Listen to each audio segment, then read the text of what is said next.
നമ്മൾ കരഞ്ഞാൽ മറ്റുള്ളവർ എന്താ പറയുക, അവർ ആദ്യം നമ്മുടെ അടുത്ത് വന്നിട്ട് അയ്യോ വിഷമിക്കരുത് അങ്ങനെ പറഞ്ഞാൽ അവരുടെ ഉള്ളിൽ ചിലപ്പോൾ നമുക്കറിയുന്നില്ലല്ലോ, ഇപ്പം നമ്മുടെ കരച്ചിൽ കാണാനാണ് കൂടുതൽ പേരും ആഗ്രഹിക്കുന്നത്, നമ്മളെ കരയിക്കാനാണ് നോക്കുന്നത്. പക്ഷെ നമ്മൾ ഉള്ളിൽ എന്താ പറയുക, നമ്മുടെ കൂടെ എന്തായാലും ആളുണ്ട്. അപ്പം നമ്മൾ മുന്നോട്ട് ആളുടെ ഇഷ്ടം എന്താണോ, നമ്മൾ കരയരുത്, നമ്മൾ സന്തോഷിക്കണം. അപ്പം മക്കളെ നോക്കി നല്ല സന്തോഷമായിട്ടാണ് ഇപ്പം കുഴപ്പമില്ലാണ്ട് അല്ലല്ലാണ്ട് പോകുന്നുണ്ട്, നന്നായിട്ട് പോകുന്നുണ്ട്.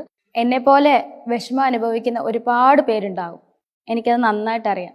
ഞാൻ ഇത്രത്തോളം റിക്കവർ ചെയ്യുമെങ്കിൽ നിങ്ങൾക്കും അത് സാധിക്കും.